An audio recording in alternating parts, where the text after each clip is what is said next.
ಜೀವನ ಕನ್ಸ್ಕೊಂಡಾಗಂತ ಹೇಳ್ಕೊಂಡು ಓಡೋಗಿದ್ದೆ, ಓಡಿಸ್ಬಿಟ್ರ ತಾಯಿ ಮಗ. ನಿನ್ ಜೊತೆ ಮಾತಾಡ್ಬೇಕಪ್ಪ. ಅಪ್ಪ ಅಂತ ಕರಿಬೇಡ ನೀ ನನ್ನ. ಆ ಸಂಬಂಧ ಯಾವತ್ತೋ ಮುಗಿದೋಯ್ತು. ಅವಳು ಹೇಳಿದನ್ನು ಸ್ವಲ್ಪ ಕೇಳ್ರಿ. ನಿನ್ ಶಿಫಾರಸ್ ಬೇಕಾಗಿಲ್ಲ ಸಾವಿತ್ರಿ. ನನಗ್ ಜನ್ಮ ಕೊಟ್ಟ ಅಪ್ಪ ಅವರು. ನಮ್ಮ ಸಂಬಂಧ ಕಳ್ಚೋ ಹಾಗಿದ್ರೆ ಯೋಚನೆ ಮಾಡ್ಬೇಕಾಗಿರೋದು ನಾನು.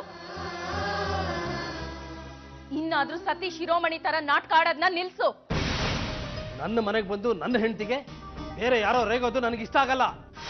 ನಿಮ್ ಹೆಂಡತಿಗೆ ಹೇಳಿ, ನಿಮ್ ಹೆಂಡತಿಯಾಗೆ ಉಳ್ಕೊಳ್ಳೋಕೆ, ಬೇರೆ ಅವರ ಗಂಡನ್ನ ಬೇರೆ ಅವ್ರ ಗಂಡನಾಗ ಉಳಿಸೋಕೆ. ಅಮೃತ,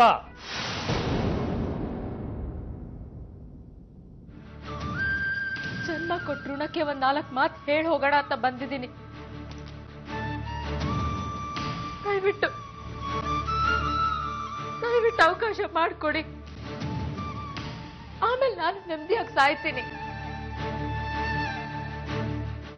ಅಮೃತ ಎಲ್ಲಿ ಅಂದ್ರೆ ರೂಮಲ್ಲಿ ಇರ್ತಾಳೆ. ಮನೇಲಿ ಇದ್ದಿದ್ದೆ ನಾನು ಯಾಕೆ ನಿಂಗೆ ಅಸರ್ತಿ ಫೋನ್ ಮಾಡ್ತಿದ್ದೆ? ಎಲ್ಲೋ ಹೊರಗೆ ಹೋಗಿರ್ತಾಳೆ, ಬರ್ತಾಳೆ ಬಿಡು. ನಿನ್ಗೆ ಹೇಳ್ದೆ ಹೋಗ್ತಾಳಾ? ಎಲ್ಲ ಕಡೆ ನನ್ಗೆ ಹೇಳ್ಬಿಟ್ಟೆ ಹೋಗ್ಬೇಕಾ ಅವಳು? ಆರ್ಯನ್, ನಿಮ್ಮಿಬ್ರು ಮಧ್ಯೆ ಏನಾದ್ರು ಜಗಳ ಆಗ್ತಿದ್ಯಾ? ಯಾಕೆ? ಇಲ್ದಿದ್ರೆ ಅವಳು ಹೀಗೆಲ್ಲ ಹೋಗಲ್ಲ. ಯಾಕಮ್ಮ ವಿಷಯ ನೀ ಸೀರಿಯಸ್ ಆಗಿ ತಗೋತಾ ಇದ್ಯಾ? ಬರ್ತಾಳೆ ಬಿಡು. ಅಮೃತನ್ ಚಿಕ್ಕಪ್ಪ ನರಹರಿ ಅವಳನ್ನ ನೋಡ್ಬೇಕು ಅಂತ ಬಂದಿದ್ರು. ಅವಳನ್ನ ಕರೆಯೋಣ ಅಂತ ರೂಮ್ಗೆ ಹೋದ್ರೆ ಅವಳು ಇರ್ಲಿಲ್ಲ. ಅಮೃತ ಕಾಣಿಸ್ತಿಲ್ಲ ಅಂದ್ರೆ ಅವಳಿಗೆ ಫೋನ್ ಮಾಡ್ಬೇಕಾಗಿತ್ತು, ನನಗ್ ಮಾಡಿದ್ರೆ? ಅವಳ ಮೊಬೈಲು ಸ್ವಿಚ್ ಆಫ್ ಆಗಿದೆ ಆರ್ಯನ್.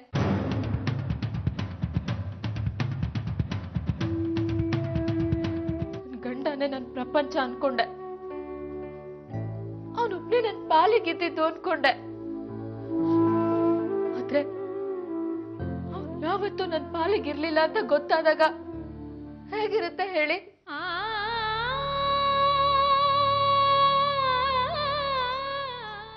ಇವತ್ತಿ ಪ್ರಪಂಚದಲ್ಲಿ ನನಗೆ ಯಾರು ಇಲ್ಲ ಅಪ್ಪ.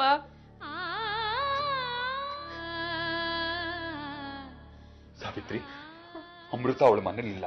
ಅವಳು ಎಲ್ಲಿ ಹೋಗಿದ್ದಾಳೆ ಅಂತ ಅವ್ರ ಅತ್ತೆಗೂ ಗೊತ್ತಿಲ್ಲ. ನನಗೆ ಗೊತ್ತು. ಎಲ್ಲಿ? ಇಲ್ಲಿಗೆ ಬಂದಿದ್ದಾಳೆ. ಎಲ್ಲಿಗ? ಎಲ್ಲಿ ಅಮೃತ? ಅವರಪ್ಪನ ಹತ್ರ ಮಾತಾಡ್ಬೇಕು ಅಂತ ಬಂದಿದ್ದಾಳೆ. ಒಳ್ಳೇದೇ ಆಯ್ತು. ಅಣ್ಣನ ಮುಂದೆನೆ ಎಲ್ಲ ಇತ್ಯರ್ಥ ಆಗೋಗ್ಲಿ. ನಡಿ. ಅಣ್ಣ, ಅಪ್ಪ ಮಗಳು ಮಾತಾಡ್ತಾ ಇದ್ದಾರೆ. ಅವ್ರ ಸಂಬಂಧ ಬೆಸೀತಾ ಇದೆ. ಅದಾಗ್ಲಿ. ಮೊದ್ಲೇ ಕೆಟ್ಟಿದೆ ನಿಮ್ ಸಂಬಂಧ, ಹಳ್ಸ್ ಹೋಗತ್ತೆ. ಅಲ್ಲಿ ಅಪ್ಪ ಮಗಳು ಒಂದಾಗ್ತಿದ್ದಾರೆ ಅಂತ ಇಲ್ಲಿ ಗಂಡ ಹೆಂಡತಿ ದೂರ ಆಗ್ಬೇಕಾ? ಅದೇನೇನ್ ಮಾತಾಡ್ಬೇಡ, ನಡಿ.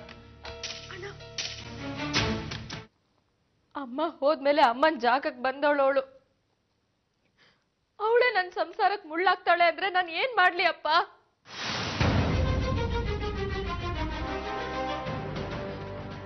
ಈಗ ನಾನು ನಿಜವಾಗ್ಲೂ ಅನಾಥೆ ಅಪ್ಪ. ಯಾರಿಗೂ ಬೇಡವಾದವಳು. ಹಿಂತಿರುಗಿ ನೋಡಿದ್ರೆ ಒಂದೇ ಒಂದು ಸತ್ಯವಾದ ವ್ಯಕ್ತಿ ಅಂದ್ರೆ ನೀನು. ನೀನ್ ಹೆಂಡತಿ ಅಂತ ವಹಿಸ್ಕೊಂಡಿಯಲ್ಲ, ಅವಳಲ್ಲಿ ಬರೀ ವಿಷ ತುಂಬಿದೆ. ನೀನು ನನ್ನ ಹಾಗೆ ಚಿತ್ರ ಆಗೋದ್ ಬೇಡ ಅಪ್ಪ.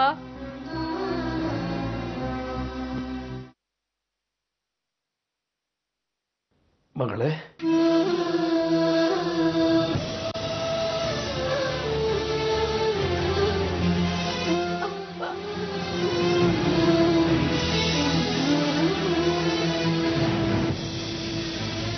ಅಮೃತ, ನಿನಗೆ ಕೆಲವು ವಿಷಯಗಳನ್ನು ಹೇಳಬೇಕು. ನೀನ್ ಮಾತಾಡಬೇಡ. ಗೋವಾಗೆ ನೀನು ಅಮೃತನ ಭೇಟಿ ಮಾಡಕ್ ಹೋಗಿದ್ದೆ ಅಂದ್ಮೇಲೆ ಅವಳನ್ನ ಯಾಕೆ ಭೇಟಿ ಮಾಡ್ಲಿಲ್ಲ? ನಾನು ಕುಂಕುಮದ ಮೇಲೆ ಆಣೆ ಮಾಡಿ ಹೇಳ್ತೀನಿ. ಕುಂಕುಮದ ಮೇಲೆ ಆಣೆ ಮಾಡ್ತಿದ್ಯಾ? ಆಣೆ ಮಾಡ್ದೆ ಏನ್ ಮಾಡ್ತೀಯಾ? ಗರ್ತಿ ಗೌರಮ್ಮ ನೀನು.